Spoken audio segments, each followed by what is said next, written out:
Khi nghĩ đến thảm đỏ, chúng ta có thể hình dung ra những buổi trình diễn thời trang lộng lẫy được bao quanh bởi hoa. Nhưng lần này, buổi trình diễn thời trang của Chanel đã được chuyển thẳng đến một ga tàu điện ngầm. Cảnh tượng này thực sự chưa từng thấy. Ngay cả những người Trung Quốc sống tại Hoa Kỳ sau khi nghe điều này cũng nói rằng họ có thể ngửi thấy mùi khó tả của ga tàu điện ngầm ngay cả qua những màn hình. Tuy nhiên, với sự xuất hiện của những người nổi tiếng này, ngay cả tuyến tàu điện ngầm số 14 của thành phố New York cũng đã trở thành tâm điểm thời trang toàn cầu.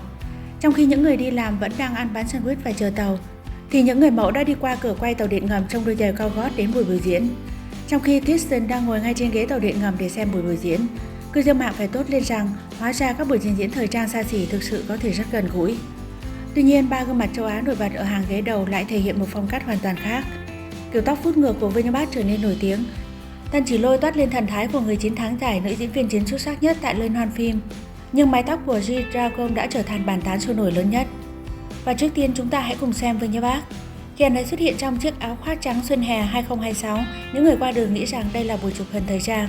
Đứng trên đầu cầu thang, tay đút túi quần và tạo dáng trông thật ngầu. Tuy nhiên, nhìn vào kiểu tóc của anh ấy với mái tóc xoăn và cặp kính râm che hết nửa khuôn mặt thực sự khá ấn tượng. Anh ấy đã xuất hiện vô số lần trong buổi trình diễn thời trang Chanel trong vòng 2 năm, nhiều hơn bất kỳ nghệ sĩ châu Á nào khác trong cùng thời kỳ. Từ kiểu tóc xoăn tại buổi trình diễn thời trang năm 2023 cho đến kiểu tóc ướt tại buổi trình diễn Hàng Châu năm 2024 và bây giờ là kiểu tóc vút ngược cổ điển tại buổi trình diễn tàu điện ngầm New York. Anh ấy luôn nắm bắt được một cách hoàn hảo sở mỹ thẩm mỹ của Chanel và công chúng nói chung.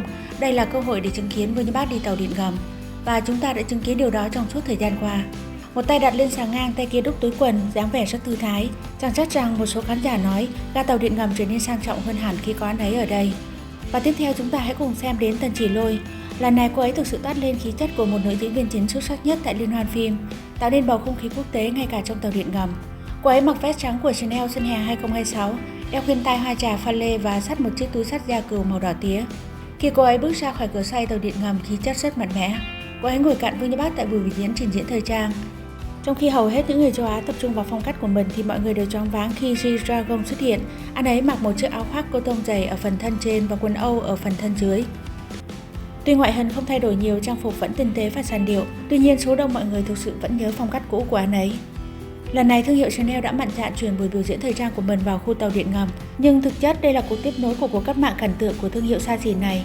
Trước đó, thương hiệu LV đã tổ chức một buổi trình diễn tại cung điện của các cháu hoàng, và thương hiệu Gucci cũng đã biến bảo tàng trở thành địa điểm trình diễn. Như vậy chúng ta có thể thấy rằng thời trang cao cấp đang chuyển mình từ tháp ngà sang không gian công cộng.